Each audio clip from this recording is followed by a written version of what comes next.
Well done. Thank you to the Sandia Matadors cheerleaders for kicking off week 8 of the rundown, and thank you for joining us. I'm Ron Burke. And I'm Ruby Aurora. We have some top-tier matchups across the board tonight. Plus, UNM football is looking to bounce back after a loss to San Jose State in their Mountain West opener. And later, an exclusive look at Coach Jason Eck from the sidelines to his home, how he's making an imprint in Albuquerque and building hope within the program. But first, we head to the Gridiron, our game of the night between the La Cueva Bears and the Los Lunas Tigers. Both teams entering this game at 4-2. Only one could come out on top. Let's see how it unfolded. We go to Los Lunas. The Tigers looking to do something on offense. They score from short yardage, a yard out. Luke Sermons and company just pushing through to put Los Lunas on the board for the first time. Now heading the other way, it's La Cueva's turn, and Monty Melendez will look left.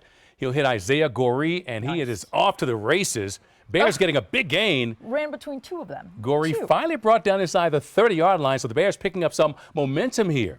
Melendez then will roll right, and within seconds is Chris Lopez wide open. Catch and score. La Cueva up 21-7 in the second quarter. Now the Tigers, they're down on the scoreboard, but they're still fighting. You got to like that, right? Sermons throws long, and it is caught. Robert Pino takes some contact, keeps his balance. Nice. Right? Nice. Head down and kept going. Stays with the play. Bears leading the Tigers right now late in the fourth. The score there, 54-35. Heading to Rio Rancho, the Cleveland Storm coming out with an escort as they face off against the Cibola Cougars. Look at that. That's really cool. We're going to see Terry Mays for the Cougars slinging it down the middle for Keyshawn Haskew. Heavy traffic, but a great play is made. In a second, we're going to see Jeremiah Gutierrez, number 23 there, running with purpose, finds space, stride, and no pressure. He'll get 6 for Cibola. And now it's Cleveland's turn. We're going to see Jordan Hatch here, seeing a window for A.J. Vigil. Vigil swerving out. Not one, but 2 Cougars. Wide receiver 1 scores with some flair for the Storm. Later on, Hatch again, this time finding and looking for a man. But Julio Gutierrez bringing the thunder, big-time sack defense for the man. Cougars aren't done yet, though, as they put even more pressure on Hatch. Another sack tallied for Cibola. But wait. Cougars actually get the ball back if you just watch. Yeah, Ron, see that? They're going to get the ball back. All right, let's see. That's what they do with it. It's like revenge for revenge, right? Yeah. Tit for tat. Next quarter play, Storm going to get it back here. Hatch surveying the field with time and protection, throws it to his left, and Jacob Maldonado stretching for the impressive catch. And the Storm fight off a scrappy Cougars team, 27-6. All right, let's go to straight Eagles territory. Belen taking on Miyamura. Belen quarterback Gonzalo Cano, flush from the pocket, looking downfield. He'll let it go and find Logan Gonzalez, who is wide open. He gets some prime time blocking and open space for the touch. Eagles are first on the board in this one. Now the Patriots then get the rock. They're looking to do something on offense and look to do something big downfield. This pass, however, broken up. Eagles making plays on both sides of the ball. Nice balanced offense and defense. Belen gets possession again, working in the red zone. And Cano rolls as far as he can while staying in bounds. Gets to the pylon, scores another touchdown. Nice. Eagles will fly high over the Patriots, 52-12. And now to Community Stadium. Albuquerque High taking on West Mesa. Early in the third, Bulldogs handing it off to Alberto Lindores, who slips through the line and then uses that speed, making defenders slip and would take it all the way. Look at that speed. Touchdown. He's the only guy in the frame. Yeah, I know. They didn't need anyone else in the view. Nice job. Mustangs looking to respond. Jaden Woods would first go one way, then reverse. Fields would get to the outside and reaching for the pylon for the score. Mustangs get 6.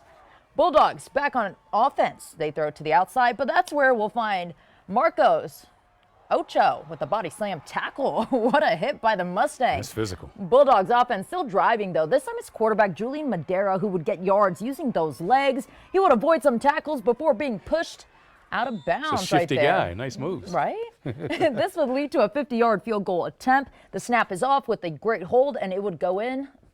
What a nice kick from there. 50. Yeah, the Bulldogs hold on for the win, 34-27. How about that? Let's go to Wilson now. We have El Dorado and Sandia. The 2-4 Eagles can't afford to lose this one if they're going to make a run for the postseason. In the second, that's Jahari Moorhead zigging and zagging through the defense of the Matadors for a gain of over 50 yards before he is finally brought down from behind inside the 15. A huge gain on the play.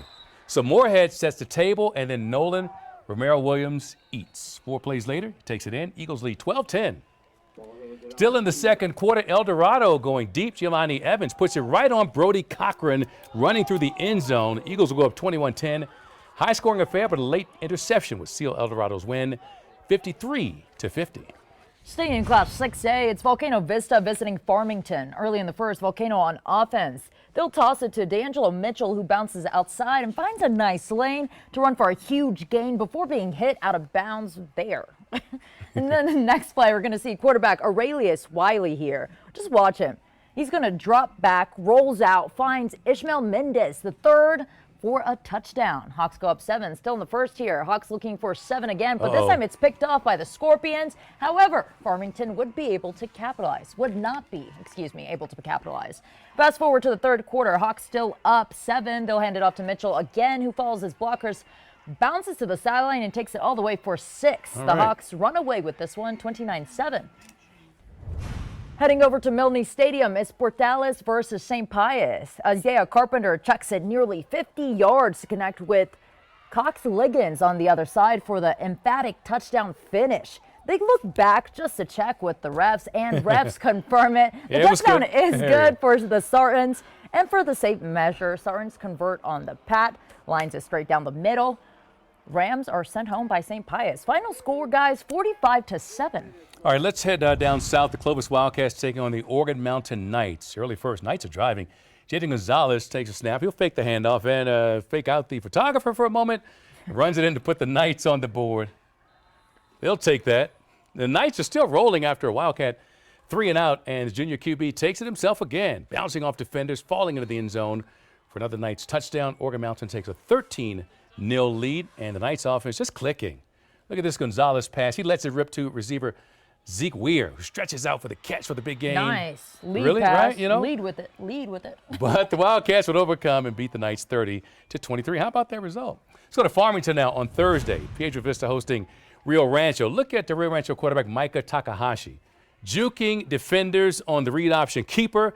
Scooting in for the touchdown. Rams will take an 8-7 lead. Then it's 14-7 Rams. This time Takahashi is going to fire deep down the middle. It is a perfect strike to Parker Miller behind the defense for the score. Rams offense is cooking all night. Takahashi passes for 2 touchdowns, and you know what? Rushes for 3 more. Nice. Yeah, Rio Rancho scores 34 unanswered points and beats Piedra Vista 34-13. Next on the rundown, head coach Jason Eck settling in as UNM football's head coach. When you're rebuilding a program, it's not rolling. It's different than taking over a place that's been winning the last 10 years. How the coach is working to build belief within that program.